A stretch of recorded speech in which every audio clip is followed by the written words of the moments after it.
Hello guys! Welcome back to my channel. Alright, ito na po yata ang pinaka-important video na in-upload ko dito sa aking YouTube channel. Simple lang po ito pero grabe po ang epekto nito sa ating stock portfolio. Kaya pag-usapan po natin, stay tuned, huwag kang bibitaw!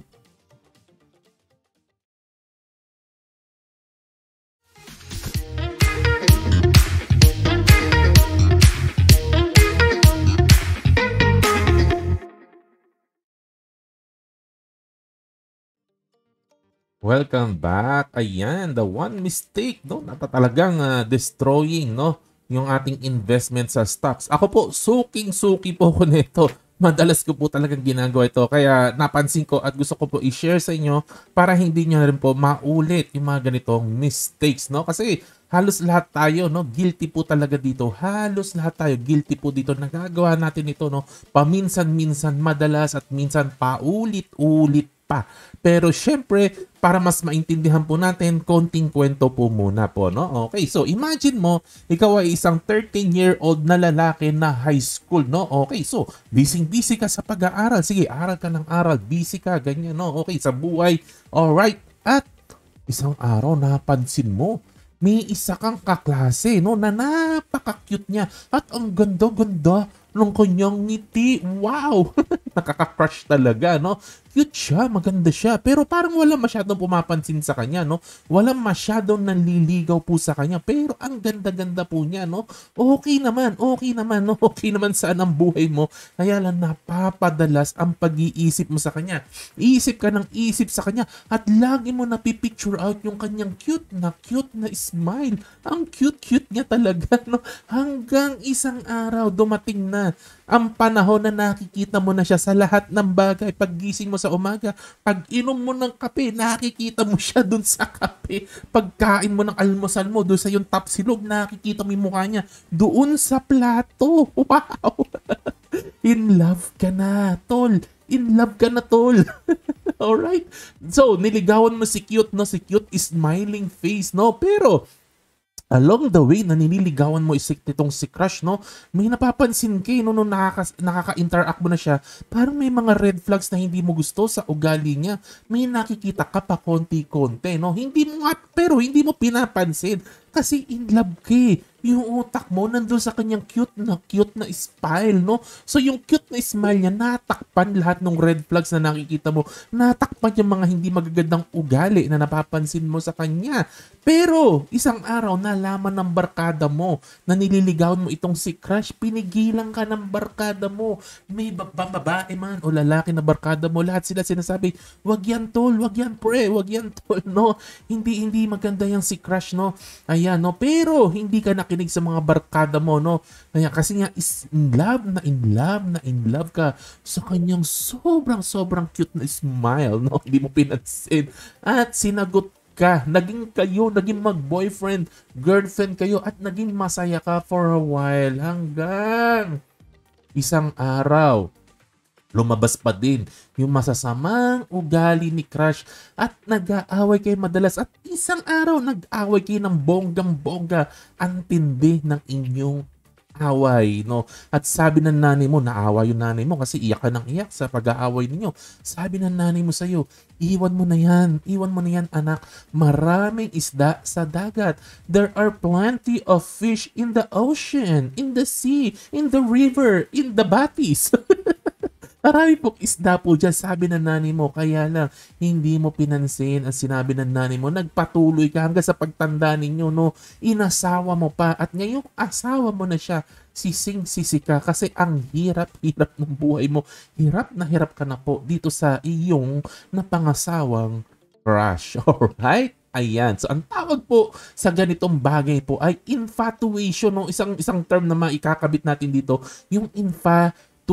At kahit saan nating tingnan na angle ito, ang pangit eh, no? From the word fat, in fat, yung decision mo galing sa fat. So, cholesterol ang iyong decision. Yun ang nangyari sa love life mo, boy. Alright? Pero, bago natin pagpatuloy ang masarap na kwentuhan, supportahan niyo po ako sa aking Patreon page at mag-join po kayo sa aking Facebook page. No? Doon ituloy natin ang pagkarami-raming kwentuhan at diretso na po tayo minsan po nangyayari po yung ganitong bagay sa ating pong investing sa stock. Kasi minsan may nakikita tayong stock, may napapansin tayo sa stock na nagpapa-excite sa atin. Wow! Wow! I love you! I crush you! Crush na crush mo sa stock. Minsan yung mataas na dividend yield, no? Kasi nga mukhang pera, mukha tayong pera, gusto natin. Cash agad, pera agad, no?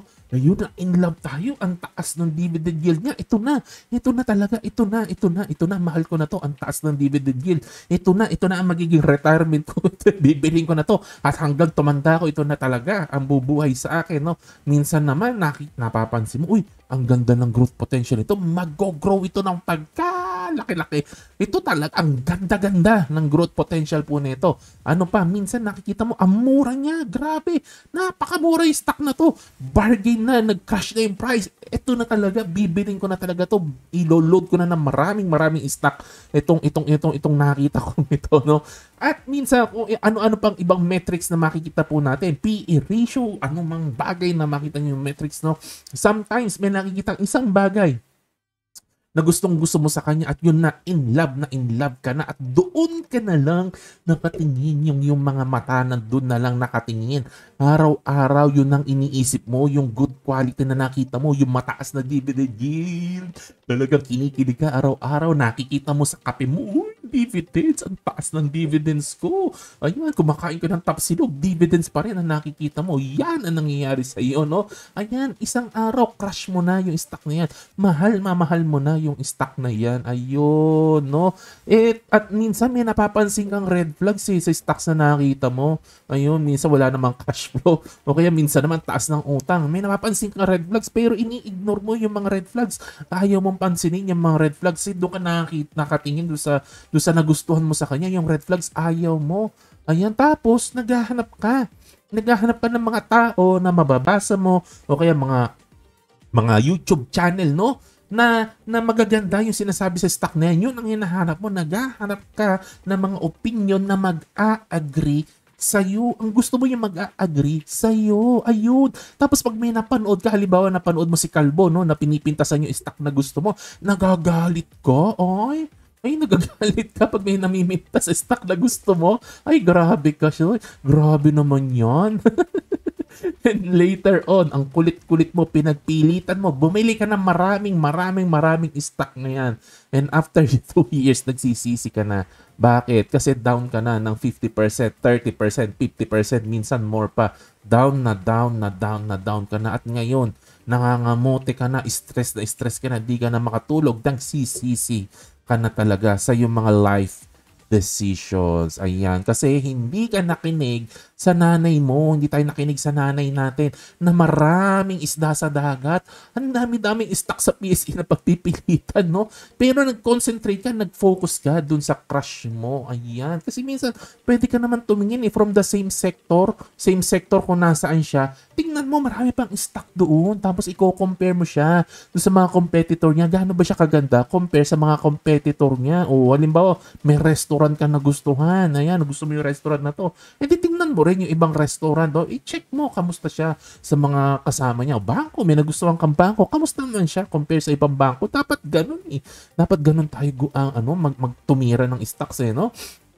At ano pa, minsan hindi sa same sector. The whole universe, lahat ng listed stocks sa PSE. Baka meron pang ibang magaganda na pwede nating tingnan at pwede nating pag-isipang mabuti. Marami po tayong choices. Huwag mong ilimit ang utak mo dyan sa iisang stock na nagustuhan mo. Ayan.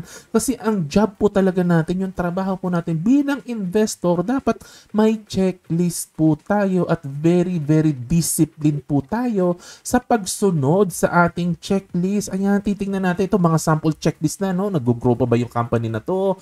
Mababa ba ang utang? Financially healthy? Maganda ba yung business? Mataas ba yung return on invested capital? No? May cash flows ba? Nagbibigay ba ng dividends? Dapat ganun eh. Lahat tinitingnan natin. Dapat balance po ang tingin natin. No? Hindi yung doon sa isang metric lang na nakita mo, doon ka lang nakatingin. At ayaw mo nang tumingin sa iba. Ay! At wag po kayong don't look for people na nag-agree lang sa'yo. No, dapat po as investor, hindi natin priority yung nag-a-agree sa atin. Ang priority po natin, maghanap po tayo ng tao na namimintas dun sa company na gusto po natin. Tapos, i-check mo kung may valid point po ba siya. Ganun po ang pagiging rational investor. Both sides tinitingnan po natin. Before you buy the stocks, dapat well-versed ka do sa good at sa bad. The pros and the cons, dapat kabisado mo, lalo-lalo na po yung bad side ng company na napili po natin. Dapat kabisado natin before we buy. Kasi ang investing po hindi po patalinuhan. Hindi po ito pagalingan ng paghahanap ng susunod na stock na lilipad.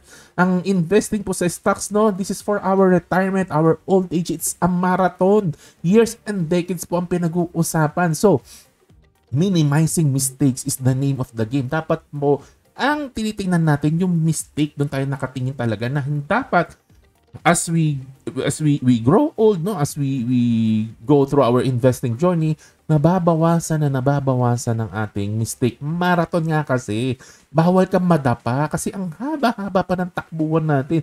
Pag nadapa ka, tapos ka na, wala na, tapos na. Okay? O, di ba? Pag minsan nadadapa tayo, iba mga kaibigan natin nadadapa sa ating sa investing, no, magkakaroon ng mga mistakes, no, disastrous mistakes. Anong ginagawa nila?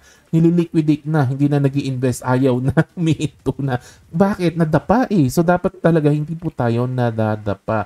Dapat po, no, ang focus po natin, maging master tayo, maging doctorate tayo. Pagdating po sa mistakes, dapat tinitingnan natin saan ako nagkamali. Tapos pag-aaralan natin yung pagkakamali natin, no? At talagang nandoon yung puso natin, no, na dapat hindi natin uulitin na yung mga pagkakamali natin. Dapat ganun eh, no? Alright. So guys, no, chill ka lang and be rational. Lagi pong reminder ng ating lolo na pumanaw na po. Pero syempre, all respect to Charlie Munger na marami po tinuro sa atin bago siya pumanaw, no? Be rational, no? Utak, hindi puso. Maraming isda sa dagat, mamili po tayong mabuti. Alright? Wag pong i-justify.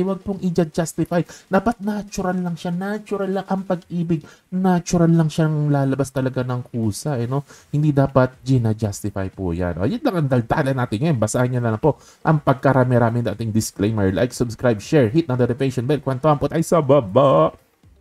To God be the glory. Happy investing. God bless. Bye-bye.